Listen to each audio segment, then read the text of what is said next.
तो चलिए जी स्टार्ट करते हैं special cases of financial asset. हमने एक चार्ट देखा था रिलेटेड टू फाइनेंशियल एसेट जिसमें हमने रिसीवेबल वाला केस कर लिया था, फिर हमने इन्वेस्टमेंट इन इक्विटी शेयर्स वाला भी किया, डेरिवेटिव हम ऑलरेडी कर चुके थे, और एक कैश एंड बैंक वाला था। इसमें सर ने कुछ डिस्कस नहीं करा था क्योंकि इसमें सिंपल चीज़ होती है, जितना कैश गया है आया आप उसको रिकॉर्ड कर देते हो, इसमें कोई IRR का चक्कर नहीं होता। तो ये जो अदर्स वाला केस था, ये अदर वाले केस में आपके 4 केसेस आते हैं, स्पेशल केसेस जिसको आप कहते हो। उसमें से जो पहला है वो आपका है स्टाफ एडवांस। तो हम स्टाफ एडवांस के बारे में चर्चा करते हैं। इसके बाद आपका सिक्योरिटी डिपॉजिट आएगा, ग्रुप कंपनी लोन आएगा, और एक छोटा सा केस और आएगा जिसके बारे में एक्सेट्रा लिखा हुआ है, वो बाद में देखेंगे। अभी पहला जो आता है वो आपका आता है स्टाफ एडवांस। तो होता क्या है, कभी कभी ना हमारे एम्प्लॉय को पैसों की ज़रूरत पड़ती है, तो वो बैंक में जाने के बजाय हमारे पास आता है और कहता है कि यार आप हमें लोन दे दो। तो एम्प्लॉयर जो है वो उसको लोन देने को तैयार हो जाता है, बट मार्केट में जो लोन का इंटरेस्ट रेट चल रहा है वो चल रहा है 9%। तो एम्प्लॉयर जो है वो उसको 9% पे ही देगा, तो वो बिल्कुल भी नहीं लेगा, वो कहेगा मैं तो बैंक से ही ले लूँगा जाके। तो एम्प्लॉयर जो है वो उसको 1%, 2% या 0% पे भी प्रोवाइड करता है लोन। तो मान लेते हैं उसने 1 लाख रुपए का लोन एम्प्लॉय को दे दिया, तो अब होता क्या है कि 1 लाख रुपए देने के बाद एम्प्लॉय का जो अगले महीनों की जो सैलरी आने वाली है उस सैलरी में से वो काट लेता है उन पैसों को।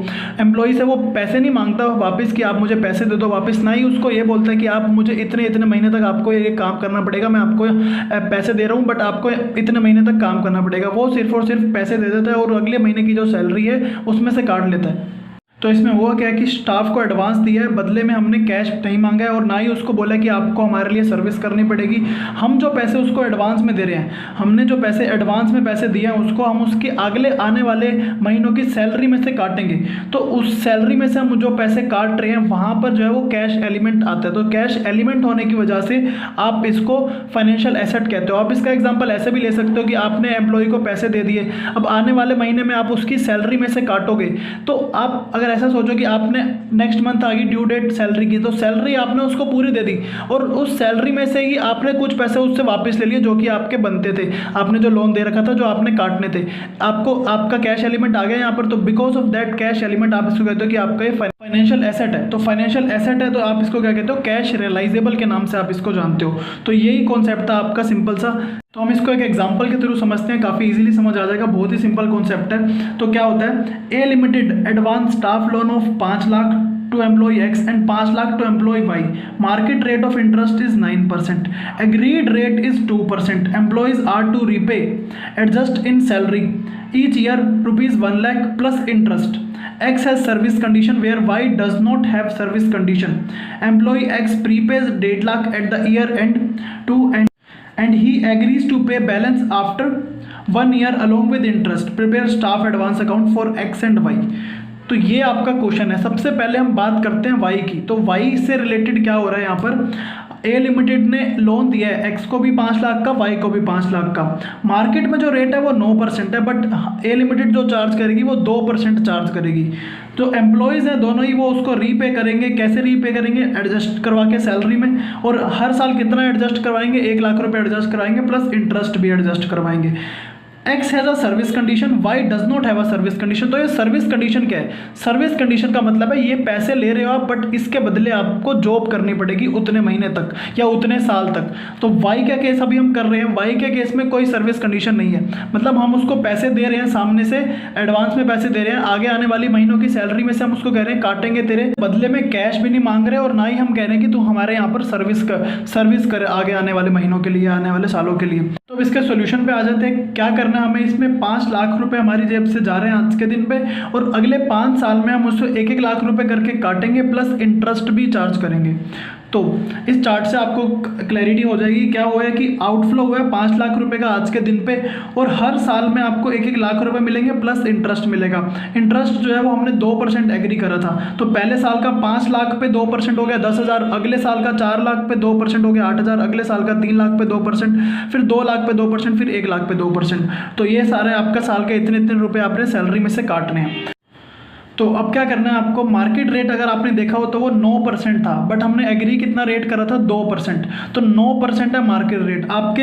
ये इस साल आउटफ्लो इतना आपका और इतने इतने रुपए आपको इनफ्लो के फॉर्म में मिल रहे हैं। तो ये जो सारे इनफ्लो हैं आपके, इनफ्लो का अगर आप प्रेजेंट वैल्यू निकालो तो आपका आएगा 4,13,640। तो 4,13,640 जो है वो आपको कंपनी को रियल में इतने पैसे रिकवर कर रही है कंपनी। आप ये कह सकते हो जो 4,13,640 है कंपनी रियल में इतने पैसे रिकवर कर रही है। जा कितने रहे हैं 5 लाख, मिल कितने रहे हैं 4,13,640। तो जो इन दोनों का डिफरेंस है, वो आपके लिए क्या कहलाता है, उसे कहते हो स्टाफ कॉस्ट। अब इसी चीज़ को हम यहाँ से समझते हैं कैसे किया हुआ है। आपको क्या निकालनी है, फेयर वैल्यू निकालनी है। मेन सॉल्यूशन जो है वो आपका यहाँ से स्टार्ट होता है, calculation of fair value of staff advance. Simple सी चीज़ है, आपके कॉन्ट्रेक्चुअल कैश फ्लोज कितने हैं, 1,10,000 रुपये मिलेंगे, फिर 1,08,000 मिलेंगे, 1,06,000 मिलेंगे, 1,04,000 मिलेंगे और 1,02,000 मिलेंगे। मार्केट में जो रेट है उसके हिसाब से आप इसको डिस्काउंट कराओगे, तो मार्केट में रेट के हिसाब से आप इसको डिस्काउंट कराओगे, और जो कि कभी चेंज नहीं हो सकता। फ्यूचर में चाहे कुछ भी हो जाए, मार्केट का रेट जो है ये 9% का 9% ही रहेगा। तो इससे रिलेटेड भी अभी केस आएगा तब हम समझेंगे, बट अभी के लिए 9% के हिसाब से जो मार्केट रेट है आप डिस्काउंट करोगे इसको, इन सारे इनफ्लोज को, तो आपकी जो present value of staff advance है वो आएगी 4,13,640। बट आपका आउटफ्लो कितना हुआ था, आउटफ्लो तो 5 लाख हुआ था। तो इन दोनों का जो डिफरेंस है उसे आप कहते हो स्टाफ कॉस्ट। तो ये जो स्टाफ कॉस्ट है it will be return of in P&L in year 1। तो पूरे के पूरे पैसे को ईयर 1 में ही, पूरा सारा का सारा 86,360 रुपीज़ ईयर 1 में ही आप P&L में दिखा दोगे। तो ये तो बात समझ आ गई हमें। बट इसमें एक बात और थी कि इस क्वेश्चन में यहाँ पर ये कह रहा था कि ये विदाउट सर्विस कंडीशन है। विदाउट सर्विस कंडीशन का क्या मतलब होता है कि एम्प्लॉय को बदले में नौकरी करने की जरूरत नहीं है। तो होता क्या है, कंपनी ने ना ये जो स्टाफ कॉस्ट है 86,360, अब ये सकते हो कंपनी ने ये इंसेंटिव दिया है, इसके बदले में वाई को नौकरी करने की जरूरत नहीं है यहाँ पर, क्योंकि सर्विस कंडीशन नहीं है। एम्प्लॉय अगले दिन भी रिटायर हो जाए ना तो भी कोई दिक्कत नहीं है। अब ऐसा जनरली क्या होता है कि एम्प्लॉय आपके यहाँ पर 20-20 साल से काम कर रहा है, तो आप उसको कहते हो कि हाँ लोन ले ले, तो अगर वो अगले दिन भी रिटायर हो जाए कोई दिक्कत वाली बात नहीं है, क्योंकि वो हमें पैसे लौटा देगा। और दूसरी चीज़ ऐसा भी होता है कि जब आपके रिटायरमेंट वाली एज हो जाती है तब आपको कंपनी ऐसी विदाउट सर्विस कंडीशन वाला लोन दे देती है। और अब होता क्या है इसमें कि आपके जो पैसे हैं वो आपकी पेंशन में से कंपनी काटती रहती है। तो सिंपल सी चीज़ थी, नो सर्विस कंडीशन आया हो, आपको समझ आ गया होगा। इसमें एक चीज़ थी कि आपने एक्सेस में जो पे करें वो करें 86,360। तो इंड AS 109 जो है वो कहता है कि ये स्टाफ कॉस्ट है, अभी हमने देख ही लिया। तो अगर सर्विस कंडीशन नहीं है it will be return of in P&L instantly, year 1 में ही पूरा का पूरा P&L में चला जाएगा। इसमें तो कोई दिक्कत वाली बात थी नहीं। बट अगर क्वेश्चन साइलेंट हो ऑन सर्विस कॉस्ट, तो ओल्ड कोर्स जो था हमारा उसमें कहते थे कि ICI ने नो सर्विस कंडीशन माना कि कोई सर्विस कंडीशन नहीं है। बट अगर न्यू कोर्स की बात करूं तो यहाँ पर आपने एज्यूम करना है कि सर्विस कंडीशन एग्जिस्ट। इस क्वेश्चन में जो हम सोल्व कर रहे हैं इस वाई वाले केस में हमने माना है कि सर्विस कंडीशन नहीं है, बट आपको एग्जाम में क्या एज्यूम करना है कि सर्विस कंडीशन है। तो जो आपको बुक में क्वेश्चंस मिलेंगे वो आपको ओल्ड कोर्स और न्यू कोर्स वाले दोनों ही मिल जाएंगे। तो आप तो देखोगे कि अगर 2017 की डेटा है उससे पहले की डेटा है क्वेश्चन में, तो आप ये समझ जाना कि ये ओल्ड कोर्स वाला क्वेश्चन है। तो आपको ओल्ड कोर्स वाला क्वेश्चन करते हुए भी ये वाली असम्पशन लगानी है, तब आपका आंसर बिल्कुल ठीक आएगा। तो हम आगे बढ़ते हैं। हमने यहाँ पर इन्होंने हमसे लेजर मांगा था, तो लेजर बनाते हैं। स्टाफ एडवांस अकाउंट के नाम से लेजर बनेगा। तो आपने एडवांस दिया 5 लाख रुपए का, और आपकी जो हमने कहा था कि भाई इंस्टेंटली तुरंत ही आप इसको कहाँ पर डाल दोगे, P&L में। तो बाय स्टाफ कॉस्ट 86,360 आपने कहाँ डाल दिए, P&L में। और आपको पहले साल में कितने मिल गए, एंड में 1,10,000 रुपये आपको एंड में मिल भी गए। और साथ ही साथ आपने फाइनेंशियल इनकम भी बुक करी। कितनी फाइनेंशियल इनकम बुक करोगे, जो आपकी प्रेजेंट वैल्यू थी, प्रेजेंट वैल्यू कितनी थी, 4,13,640। यहाँ पर थोड़ा सा रुक जाते हैं। प्रेजेंट वैल्यू आपने निकाली थी 1,10,000 रुपये आपका यहाँ पर इनफ्लो था, फिर 1,08,000 था। इन सब की इनफ्लो की आपने प्रेजेंट वैल्यू निकाली थी, जो कि आई थी 4,13,640 रुपये। तो इस 4,13,640 को आपने जिस रेट से डिस्काउंट करा उसी रेट से तो कंपाउंड भी करोगे। तो 4,13,640 पे आप क्या रेट लगाओगे, 9%। तो 9% के हिसाब से आपने यहाँ पर फाइनेंशियल इनकम बुक करी हुई है, तो और आपका बैलेंस शीट बच जाएगा। फिर आप इस बैलेंस शीट को बैलेंस BD में ले आओगे, अगले साल आपको 1,08,000 मिल जाएंगे। फिर आपको फाइनेंशियल इनकम बुक करनी है 9%। अब 9% किसका लेंगे, इसका 3,40,868 का 9% लेंगे, तो आपको ये आ जाएगा। ऐसे करते करते आपका ये पूरा अकाउंट हो जाएगा। कुछ था नहीं इसमें, काफ़ी सिंपल सा है। अब देखते हैं एम्प्लॉय एक्स के केस में क्या था।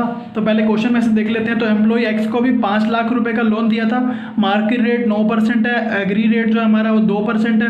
उसके भी 1 लाख रुपए प्लस इंटरेस्ट हम हर साल सैलरी में से काटेंगे। बट इसकी जो है वो सर्विस कंडीशन है। पहली चीज़ तो ये अलग आ रही है कि इसकी सर्विस कंडीशन है कि इसको हमारे लिए काम करना पड़ेगा। और इस एम्प्लॉय ने प्रीपे कर दिए 1.5 लाख रुपए eight the year end 2। Year end 2 पे इसने 1.5 लाख रुपए प्रीपे कर दिए। अभी इसके बारे में भी बात करते हैं। ही एग्रीज टू पे and the balance after 1 year along with interest, और जो बैलेंस बच गया उसको भी वो 1 साल के अंदर अंदर पे कर देगा। अब आ जाते हैं इसके सोल्यूशन पर, कैसे करना है हमने इसको। सबसे पहले आपने वही जो अभी हमने बनाया था same as it is, calculation of fair value of staff advance for X, तो पूरा निकालेंगे हम। तो लास्ट में हमारा 86,360 आपका बच रहा था स्टाफ कॉस्ट, तो ये स्टाफ कॉस्ट है और अमाउंट पेड आपका इतना था और ये आपका इनफ्लो था। सेम अभी जैसे करा था वही करा हुआ है। आगे बढ़ते हैं। यहाँ पर एक नोट है छोटा सा, तो क्या कहता है, employee has service condition for 5 years. अब 5 ईयर्स को एज्यूम कर रखा है। क्यों एज्यूम कर रखा है? क्योंकि यहाँ पर सर्विस कंडीशन तो क्वेश्चन में दे नहीं रखी कितने साल की सर्विस कंडीशन है, बस सिर्फ बता रखा है कि सर्विस कंडीशन है। तो 5 साल के लिए इसको रीपेमेंट करनी है 5 साल में, तो हम एज्यूम कर लेंगे, लॉजिकल है कि यहाँ 5 साल के। बाकी अगर क्वेश्चन में 2 साल दिया होता तो हम इसको 2 साल मानते हैं, बट इस अभी के लिए हम इसको 5 साल मान रहे हैं। Hence this staff cost will be amortised in 5 years in SLM method से। It is called prepaid staff cost. एक तो चीज़ हो गई है, अभी हम नीचे करेंगे तो वहाँ से भी समझ आ जाएगा, बट फिर भी मैं बता देता हूँ। जो आपने यहाँ पर 86,360 रुपीज़ का आपने स्टाफ कॉस्ट बुक करा है, वो आप कह रहे हो कि आप इसको 5 साल में अमोर्टाइज करोगे, तो कोई दिक्कत वाली बात नहीं है इसमें। तो इसको आप 5 साल में अमोर्टाइज करोगे, बट अभी के लिए आपके लिए जो 86,360 है ये प्रीपेड स्टाफ कॉस्ट है। तो कोई भी चीज़ प्रीपेड होती है तो आप उसको क्या कहते हो कि मेरे लिए एसेट है, तो उसको आप एसेट साइड में दिखाते हो। तो अब इसका सोल्यूशन पे आते हैं हम। क्या हो रहा है कि स्टाफ एडवांस अकाउंट हमने वाई के केस में भी बनाया था, यहाँ पर भी बनाना है। आपकी जेब से पहले दिन 5 लाख रुपए जा रहे हैं, तो टू बैंक में आपने लिखे 5 लाख रुपए, और साथ ही साथ आपने यहाँ पर लिखा बाय प्रीपेड स्टाफ कॉस्ट 86,360।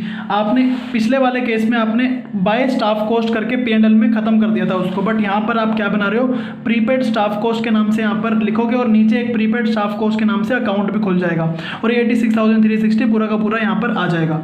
आगे बढ़ते हैं। अब क्या हो रहा है, आपको 1 साल के एंड में आ गए, अब तो 1,10,000 रुपये आपको मिल रहे हैं। 1,10,000 मिल गए और आप फाइनेंशियल इनकम बुक कर दोगे, जैसे वहाँ बुक करी थी 4,13,640 पे 37,228, और आपका यहाँ बैलेंस बच जाएगा 340,868। तो पहला पार्ट तो बिल्कुल सेम है, तो बस एक ही चीज़ है यहाँ पर बाय प्रीपेड स्टाफ कॉस्ट लिखा है, जो कि नीचे आपने ट्रांसफर कर दिया है। और तो नीचे आप इसको ले आते हो तो 86,360 यहाँ पर आ जाता है, और पहले साल में आप इसको 5 साल में अमोर्टाइज करना है, तो 5 से डिवाइड करोगे तो आएगा 17,272। पहले साल में इतना जाएगा अमाउंट P&L में, और जो बैलेंस बच जाएगा 69,088 वो आपका बैलेंस शीट में आ जाएगा।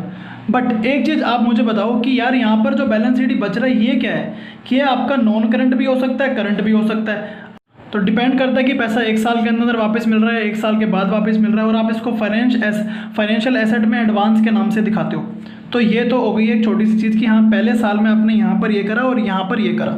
अब नेक्स्ट ईयर पे आ जाते हैं। तो ये बाय बैलेंस शीट बन गया, टू बैलेंस BD 340,868। दूसरे साल में आपको कितने पैसे मिल रहे हैं, 1,08,000। अभी पहले हमने सारा ये निकाल रखा है हमने कि भाई पहले साल में कितने मिल रहे हैं, दूसरे साल में कितने मिल रहे हैं, यहाँ पर भी निकाला था। तो यहाँ पर अब दोबारा की फाइनेंशियल इनकम बुक कर लोगे 9% के हिसाब से 3,40,868 का जो आप 9% निकालोगे तो आपका ये आ जाएगा। अब थोड़ा रुक जाते हैं। अब हुआ क्या, इसने सेकेंड ईयर में हमें पैसे कुछ प्रीपे कर दिए। जो आपको पैसे मिलने थे वो तो मिल ही गए, 1,08,000 मिलने थे, वो तो आपको सेकेंड ईयर में मिलने थे, मिल ही गए। बट एक चीज़ यहाँ पर क्वेश्चन में दी गई है कि employee prepays 1.5 lakh at the year end 2। तो इस बंदे ने हमें 1.5 लाख रुपये जो है वो सेकेंड ईयर में प्रीपे कर दिए। तो ये जो एक्स ने प्रीपे करे हैं हमें पैसे, आप सोचिए पहले दिन पे आपको थोड़ी ना पता था कि आप ये जो बंदा है ये हमें प्रीपे कर देगा दूसरे साल के एंड में कुछ पैसे। तो पहले दिन तो आपको पता नहीं था, आपको जोशी तो है नहीं। तो Y0 पर इस फर्स्ट ईयर में आपने कोई ट्रीटमेंट नहीं करनी है इस चीज़ की। तो जो क्वेश्चन में लाइन लिखी थी एक्स प्रीपेज 1.5 लाख रुपये एट ईयर एंड 2, तो इसकी फर्स्ट ईयर में इसका कुछ भी नहीं होना। सेकेंड ईयर में जो होगा होगा, क्योंकि सेकेंड ईयर में तो हमें पता चल गया कि ऐसा ऐसा हुआ है। बट Y0 पर आपको इसको कुछ नहीं करना, यहाँ ऊपर लिखा भी हुआ है।